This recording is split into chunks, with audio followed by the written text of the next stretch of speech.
ya está con nosotros. Sí, creo que esto me va bien. Emilio Gamo. Hola Emilio, ¿cómo estás? Muy bien, buenas noches. Buenas noches. A ver si. Vale. Bueno, Emilio Gamo, eres conservador del Museo Arqueológico Nacional, en concreto en el área de numismática. Sí, en el Departamento de Numismática y Medallística. Ahí es nada, es nada, Emilio. Y vienes a hablarnos de la vitrina cero del Museo Arqueológico. Una vitrina cero, ya sabéis que la vitrina cero, para los oyentes del Café de la Lluvia, es una exposición temporal que tiene el museo, que si no recuerdo mal, cada 3 meses se cambia, ¿verdad? Es temática, Exactamente, sí. Cada se cambia trimestralmente trimestralmente. y bueno, son aspectos concretos, ¿no? Que quieren dar, bueno, pues relevancia a ciertos aspectos de la colección, ¿no? Ciertos aspectos puntuales, ¿no? Pero que sin embargo resultan de gran interés, ¿no? En este caso, bueno, claro, habláis de los idus de marzo. Ahora veremos las piezas, pero si te parece, comenzamos diciendo a los oyentes de manera sucinta, ¿no? ¿Qué son los idus de marzo? Bueno, los idus de marzo eh, se refiere a la fecha en la que fue asesinado Julio César, es decir, el 15 de marzo del año 44 a.C. Eh, eh, César, como es bien conocido, fue asesinado por un grupo de conspiradores en, eh, en Roma, en una sesión del Senado que entonces estaba desarrollando en la curia de Pompeyo. Eh, y eh, durante la guerra civil que posterior al asesinato de Julio César, Bruto, que era uno de sus asesinos, bueno, pues acuñó una moneda que es muy icónica de la historia de la numismática romana, y es un denario en el que se hace referencia a estos idus de marzo. Y estos idus de marzo en ese denario, en el reverso, aparecen dos puñales con los que se asesinó a Julio César en este caso, y entre ambos el, el pilio. El pilio es un bonete, un gorro, el cual se otorgaba a los esclavos cuando eran manumitidos. De tal forma que ese gorro significaba la adquisición de la libertad. Por lo tanto, se asocia a la iconografía de ese denario, por un lado, la fecha, los idus de marzo, los puñales que habían acabado con la vida de Julio César y el gorro que se vinculaba con la libertad, ¿no?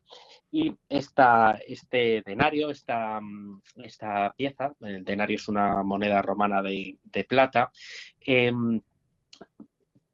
tiene otra historia muy interesante, y es que procede de un tesoro hallado en Antígola, en Toledo, en 1733.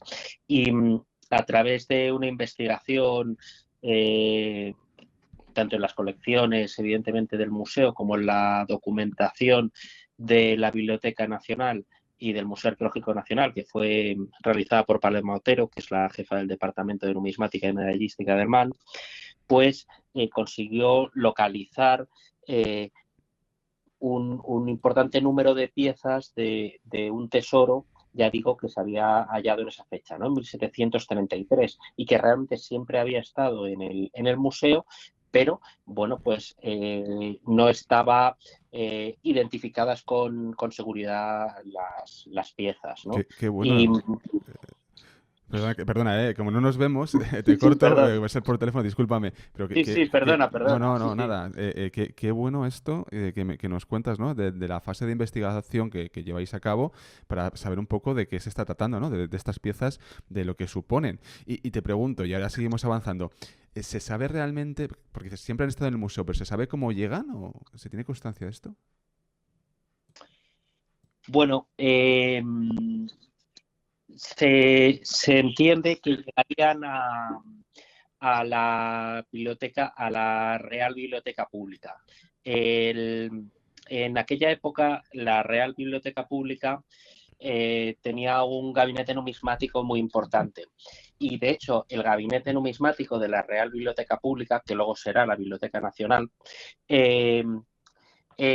cuando se funda el Museo Arqueológico en 1867, la colección estaba compuesta en torno a 100.000 monedas y medallas y 4.000 piezas de antigüedades. Madre Por mía. lo tanto, la colección numismática era el núcleo fundacional o uno de los núcleos fundacionales más relevantes de la colección del museo. Hoy en día, el número de objetos que alberga el departamento de numismática y medallística, bueno, se aproxima a las 300.000 piezas, Wow. siendo, bueno, una colección de referencia.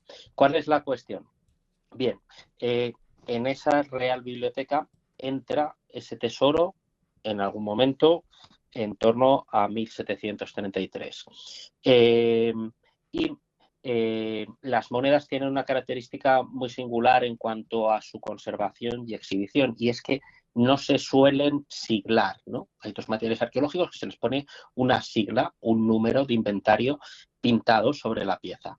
Esto no se suele hacer en las monedas, puesto que por su pequeño tamaño, bueno, pues resultaría muy, muy llamativo. Aparte que todo, digamos, el conjunto de la moneda, bueno, habla de aspectos iconográficos, de aspectos técnicos que son de interés, ¿no?, para la investigación, y que siglándolas, pues quizás pudieran verse de alguna forma, en fin, perder alguna de esas características, ¿no? ¿Y cuál es la cuestión? Las monedas, desde los antiguos monetarios del siglo XVIII, se almacenan en bandejas, y esas bandejas, cada moneda va sobre un tejuelo. Un tejuelo es un pequeño trozo de papel que está puesto debajo de la moneda y en el cual se indica, bueno, pues algunos datos acerca de la misma, ¿no?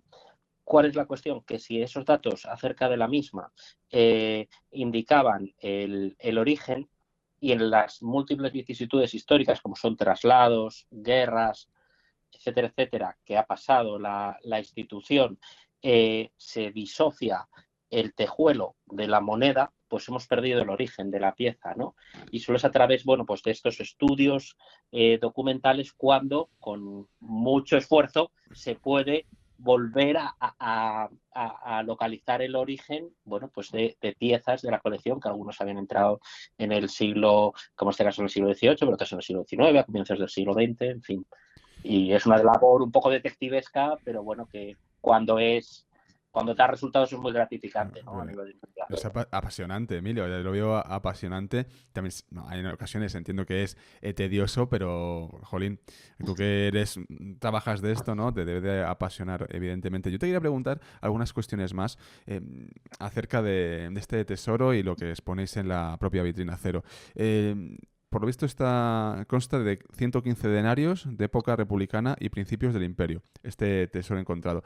Eh, ¿Cómo llegan las monedas, ¿no? Porque es muy interesante ver la vida de las monedas que hablábamos. ¿Cómo llegan hasta aquí estas monedas? Ese eco del asesinato de Julio César, esa llamada a la libertad de Bruto, ¿no? ¿Cómo llegan aquí? Porque al final las monedas, como bien sabes, siempre llevan mensajes, comentabas, ¿no? Para la población que usa esas monedas. Sí, efectivamente. Bueno, la cuestión es que este conjunto de monedas se oculta en un momento en torno al año 16 después de Cristo. Es decir, a comienzos del reinado del emperador Tiberio, ¿no? Eso es lo que en la numismática, cuando se estudia un tesoro, es decir, un conjunto de monedas o de monedas y otros objetos que se entierran en un momento determinado por una causa que puede ser el ahorro, o puede ser que ha venido una guerra, o puede ser incluso que sea un tesoro votivo, ¿no? Aunque en este caso probablemente esté vinculado al ahorro, ¿no? Pues se dice que hay una fecha de cierre. La fecha de cierre es la fecha de la moneda con la emisión más reciente, que en este caso sería del 16 después de Cristo. Bien, ¿cómo llegaron las monedas a manos de esta persona? Pues bueno, es difícil saberlo, ¿no? Tampoco, porque tampoco en la documentación que tenemos hay detalles de cómo se produjo el hallazgo, es decir, si estaba dentro de un recipiente cerámico, como pues posible que fuera, o si estaba dentro de un recipiente o en relación con un objeto de bronce, que también pudiera ser, puesto que una de las monedas está tiznada de verde. Lo que sí sabemos con seguridad es que ese grupo de monedas estaban en poder de un individuo o de una familia, y en un momento dado, en torno al año 16 después de Cristo, en un momento, ya digo, en el año 16 o poco después del año 16 después de Cristo, se entierran. Mm, Probablemente, bueno, como una medida de seguridad vinculada al ahorro. Pero digo que no tenemos mm, datos más allá del detalle de por qué de por qué fueron encontradas, pero sí que es interesante que eh, se puede estudiar, bueno, pues a través de una documentación antigua, el contexto arqueológico, Sí. ¿no? De objetos que de otra forma no conoceríamos. Desde luego. Oye, la vitrina, yo estoy pasando para la gente que nos está viendo en Twitch, las imágenes, las fotografías que habéis realizado y bueno, que están aquí, ¿no? Que en la vitrina cero. Pues se puede ver un conjunto de monedas y además se puede ver también lo que es una crátera. Esta crátera, si te parece, ¿no? Porque ya has hablado bastante de las monedas. Sí, La crátera en sí, ¿qué significa? Bueno, primero, ¿para qué se utilizaba la crátera? ¿Para qué se empleaba la crátera? Y luego el mensaje que tiene esta crátera. Que, bueno, vemos aquí a tres personas, una persona sentada, una columna, un perrillo por ahí, es un perrillo. Bueno, háblanos un poco acerca de esto. pues otro de los aspectos que queríamos llamar la atención era la iconografía de la moneda, ¿no? La moneda, hemos dicho que entre los dos puñales aparece representado el pilio, que era ese gorro que se da a los esclavos cuando se manumiten, y entonces se asocia a la libertad, ¿no? Entonces, la crátera que es un recipiente cerámico griego del siglo IV antes de Cristo, que se utilizaba para mezclar el vino y el agua, puesto que beber vino a secas era considerado como una costumbre bárbara en la antigua Grecia. Por lo tanto, siempre se tenía que rebajar con agua.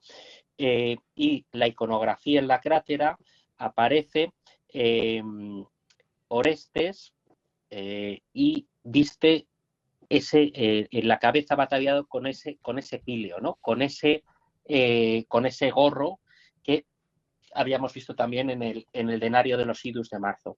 Y esto es muy interesante, puesto que en el siglo XIX, perdón, en el siglo XVIII, en el momento de la Revolución Francesa, se empieza a asociar el píleo con, eh, con la iconografía de las recientemente nacidas repúblicas, ¿no? Y, por ejemplo, la República Francesa, la denominada Marianne, la mujer que representa a la República Francesa, va vestida con un gorro. ¿Cuál es la cuestión? Que ese gorro realmente es el gorro frigio, pero eh, hay una pequeña confusión, puesto que realmente se asocia con el píleo. Eh, y el significado que tiene es la libertad, ¿no? Representada en este caso por la República Francesa y los ideales de la Revolución Francesa, ¿no? Libertad, igualdad y fraternidad. Y también en las repúblicas de América Latina, pues, por ejemplo, se representa también el gorro frigio, que es en fin, ese gorro que realmente se está refiriendo al pilio y a la idea de la libertad, ¿no? Por eso también se exponen en esa vitrina 8 reales de la República Mexicana del siglo XIX, en el cual aparece, bueno, ese gorro frigio por esa asociación al pilio que he comentado. Y también se expone una medalla de la República Francesa de 1927 que, bueno, pues se representa en fin, la representación clásica de la República Francesa con el gorro frigio, que ya digo que realmente hace alusión a la libertad y en última instancia al pilio. No sé si me he explicado Sí, con sí, sí, claridad sí, esta sí. cuestión de la confusión No, no, entre el sí, pilio sí. y el gorro frigio y cómo acaba siendo la iconografía, ¿no? Bueno, pues Muy a bueno. partir de la Revolución Francesa, de esas nacientes repúblicas y vinculadas, bueno, pues a los auxiliares de la Revolución Francesa, en definitiva. También tenemos el puñal, que también lo tenéis. Que bueno, esto no sé si hace falta mucha explicación. Pero bueno, el puñal, pues. Esto lo podía llevar por ahí todo el mundo en Roma. Esto me llama la atención. A ver, en la antigua Roma había una serie de espacios en los que no se podía acceder con armas. Pero bueno, lo cierto es que las armas cortas, como ha pasado, en fin, hasta la actualidad en muchos ámbitos, por ejemplo, rurales, ¿no? Vinculados a los trabajos del campo, bueno, pues un cuchillo, una navaja, un pequeño puñal, ¿no? Vinculados a todas esas cuestiones, ¿no? Pero sí hay un detalle interesante respecto a este puñal. Este puñal procede de un yacimiento celtibérico de la provincia de Guadalajara y es una pieza celtibérica. Y lo interesante es que de los puñales celtibéricos, que los romanos llamaron el gladius hispaniensis, los romanos copian el modelo y lo empiezan a utilizar ellos. Es decir, que los propios conquistados influyen en los conquistadores en este caso, ¿no? En este caso, en el desarrollo de esos puñales que se denomina el gladius hispaniensis, ¿no? Sería el puñal hispano, ¿no? Algo así se traduciría. Qué curioso. Ya para terminar, esa imagen, que claro, lo de Julio César al final es un imaginario colectivo, ha ido dando vueltas. El lienzo, ¿no? De León Gerón, si no me equivoco. Esa imagen que además es una estampa tremenda. Sí, digamos que es como una imagen muy llamativa y que da pie a distintas interpretaciones, ¿no? Puesto que por un lado se vincula, ¿no? Bueno, pues con el aspecto del magnicidio, ¿no? De Julio César y las distintas interpretaciones a favor y en contra del mismo que desde la antigüedad se dieron, ¿no? Es decir, y en las cuales suele ser unas posturas, bueno, bastante maniqueas desde la antigüedad. Es decir, o se estaba muy a favor de César o se estaba muy en contra, ¿no? Pero no, debe haber un término medio, ¿no?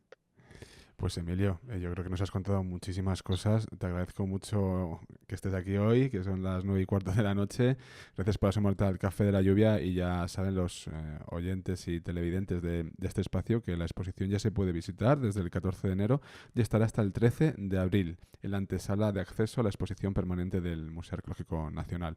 Muchas gracias, Emilio. Cuídate muchísimo y creo que dentro de poco vamos a volver a hablar. Así que nada, nos veremos. Muchas gracias. Un Un saludo. abrazo muy fuerte. Chao, Un chao. abrazo muy fuerte. Adiós. Gracias, gracias.